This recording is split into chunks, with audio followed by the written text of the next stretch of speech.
menjelaskan dan mempraktikkan tentang kesehatan dan beberapa olahraga. Sebelum itu kami akan menjelaskan apa itu olahraga, apa itu kesehatan. Kesehatan yaitu keadaan sejahtera badan, jiwa, dan sosial yang memungkinkan seseorang untuk hidup produktif dalam sosial dan ekonominya. Dan kesehatan dapat kita peroleh dengan makanan yang bergizi dan tentunya dengan berolahraga. Dan dalam hal makanan yang bergizi, kami akan menjelaskan tentang beberapa vitamin yang dikandung oleh makanan tersebut, yang akan dijelaskan oleh teman saya.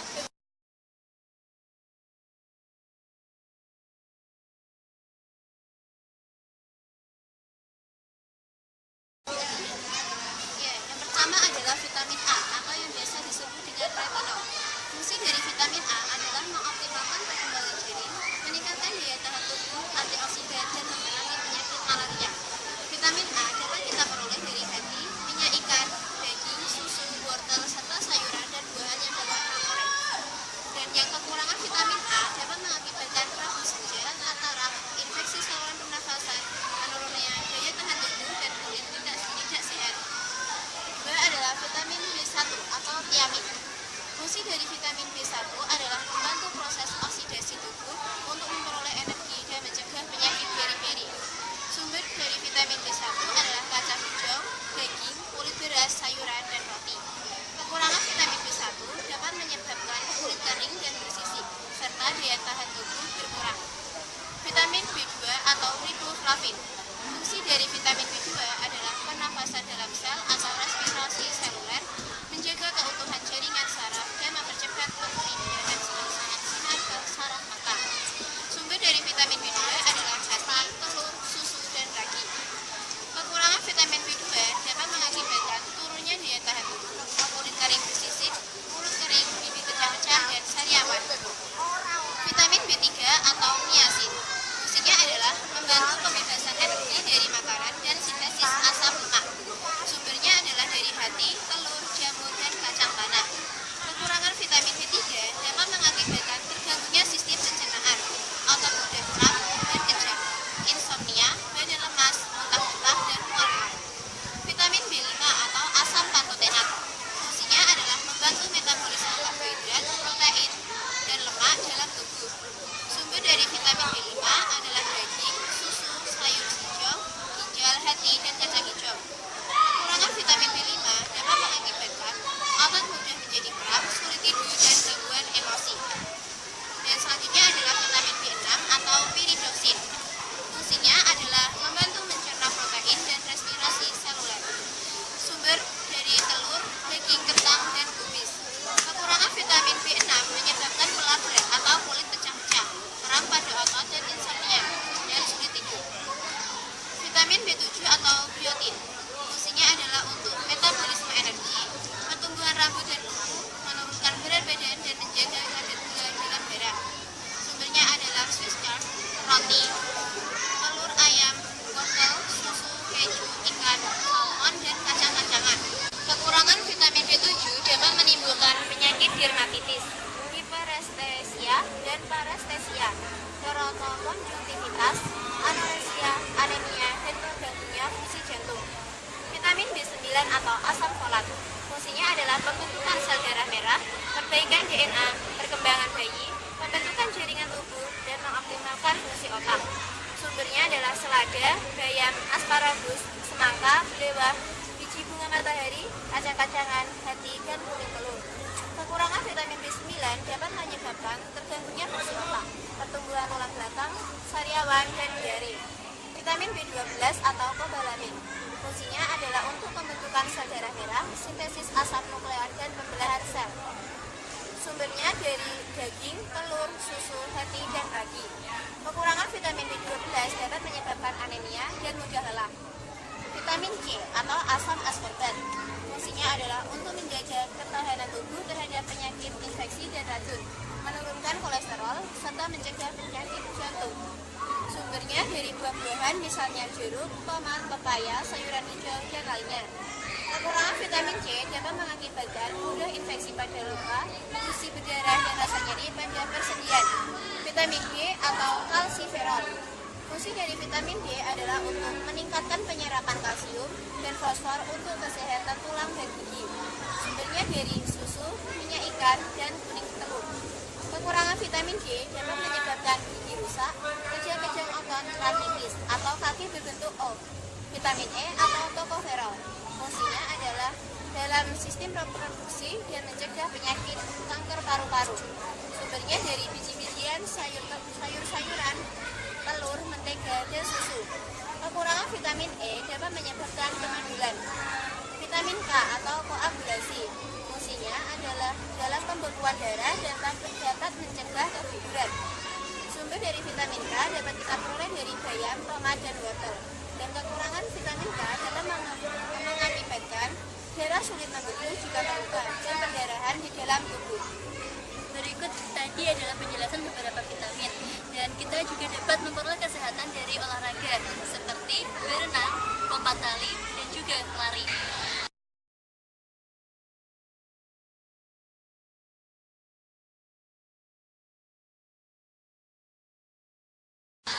Selanjutnya kami akan menampilkan dan menjelaskan tentang teknik dasar dalam berenang. Dan dalam berenang itu sendiri terdapat beberapa macam gaya. Di antaranya adalah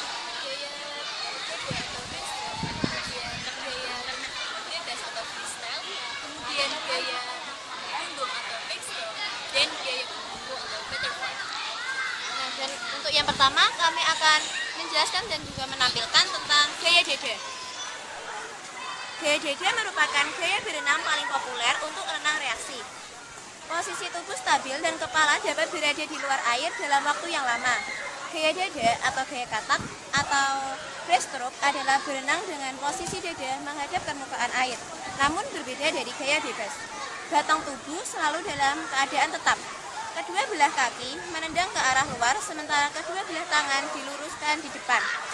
Kedua belah tangan dibuka ke samping seperti gerakan membelah air, agar badan maju lebih cepat ke depan. Gerakan tubuh meniru gerakan katak sedang berenang, sehingga disebut dengan gaya katak. Pernafasan dilakukan ketika mulut berada di permukaan air. Setelah 1 kali gerakan tangan kaki atau 2 kali gerakan tangan kaki. Dalam pelajaran berenang, perenang pemula belajar gaya dada atau gaya bebas. Di antara ketiga nomor renang resmi yang diatur oleh Federasi Renang Internasional, perenang gaya dada adalah perenang yang paling lambat. Kemudian gaya bebas atau freestyle. Gaya bebas adalah berenang dengan posisi dada menghadap ke permukaan air. Kedua belah tangan secara bergantian digerakkan jauh ke depan dengan gerakan mengayuh. Sementara kedua belah kaki secara bergantian dicampurkan naik turun ke atas dan ke bawah. Waktu berenang dengan gaya bebas, posisi wajah menghadap ke permukaan air.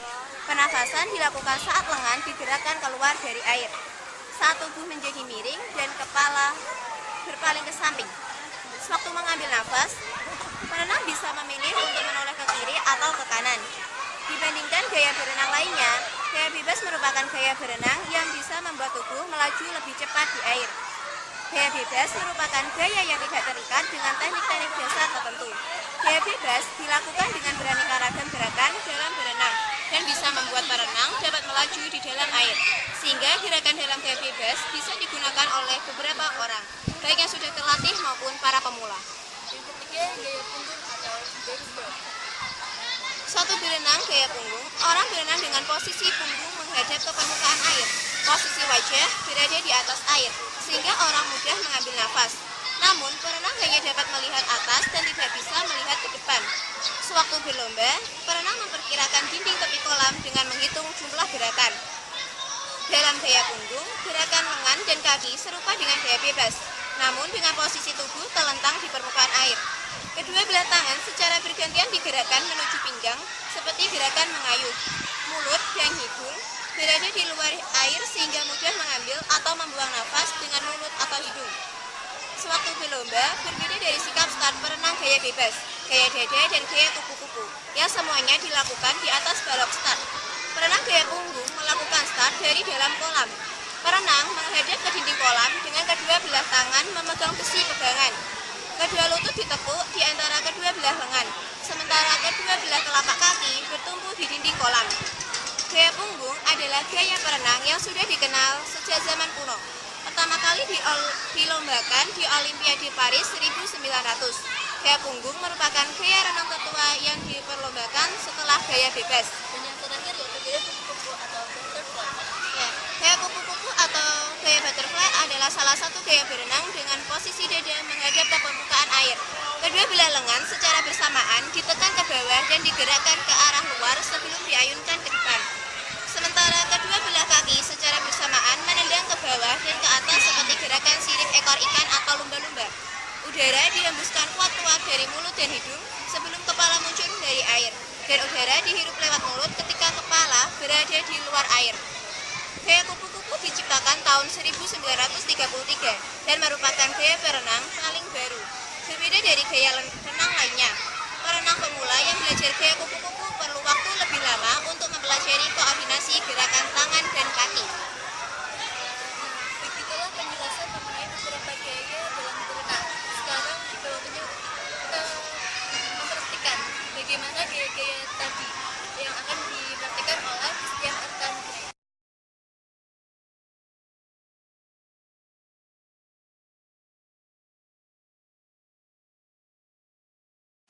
Yang pertama yang akan dipraktikkan adalah gaya dada atau breaststroke yang akan dipraktikkan oleh Christian Tirta.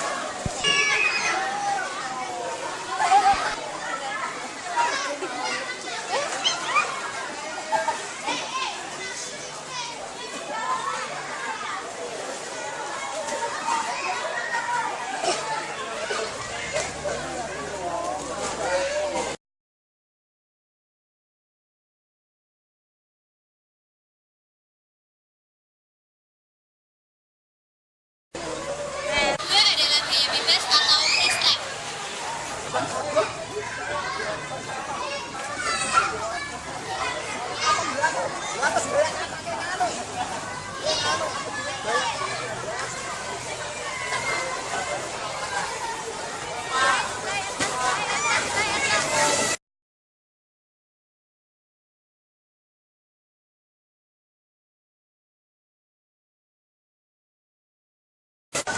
Dan yang ketiga yang akan dipraktikkan adalah gaya punggung atau backstroke. Silakan.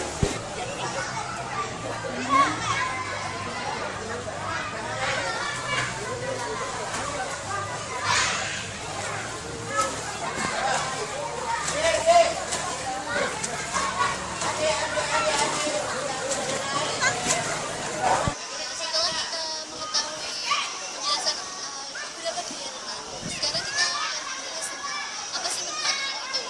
Manfaat renang yang pertama yaitu membentuk otot, yang kedua melangsingkan tubuh, yang ketiga meningkatkan kemampuan fungsi jantung, dan yang keempat menambah tinggi badan, melatih pernapasan, membakar kalori lebih banyak, serta merepreskan pikiran dan menghilangkan stres, memperlancar aliran darah bagi ibu hamil, dan yang terakhir yaitu manfaat psikologis tambahan, melatih pengaturan waktu dan mengembangkan jiwa sportif.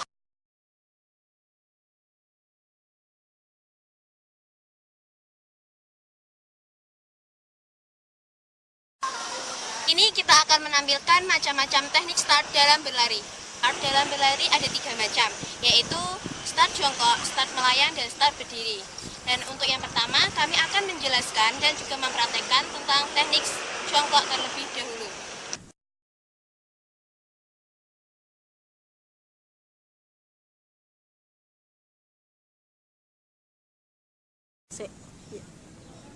Jongkok pada aba-aba bersedia.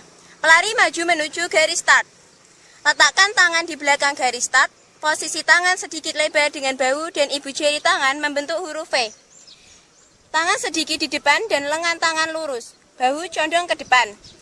Kepala sedikit membungkuk sehingga leher tidak tegang. Mata memandang lintasan sekitar 2 meter dari garis start. Jarak letak kaki di garis start tergantung pada jenis start.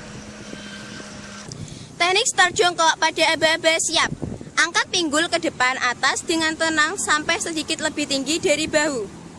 Memindahkan berat badan ke lengan sampai badan terasa ringan. Kepala rendah, leher tetap rileks, pandangan ke bawah kira-kira 1-1,5 meter dari garis start. Lengan tetap lurus dan tidak boleh bengkok. Pusatkan perhatian pada bunyi aba-aba. start jongkok pada aba-aba ya. Ayunkan tangan sekuat-kuatnya dan sekencang-kencangnya. Kaki kanan menolak kuat-kuat sampai terkejang lurus. Kaki kiri melangkah secepat mungkin dan secepat itu pula mencapai tanah. Berat badan harus meluncur ke depan. Langkah lari makin lama makin cepat dan melebar.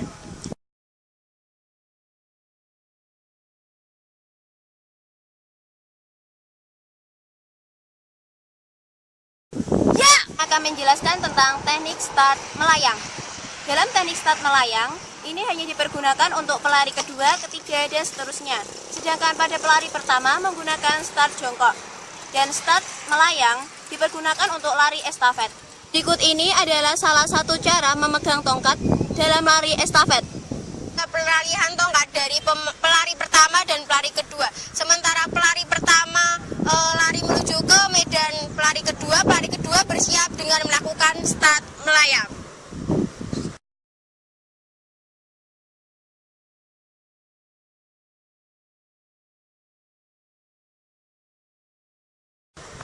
Adalah teknik start berdiri.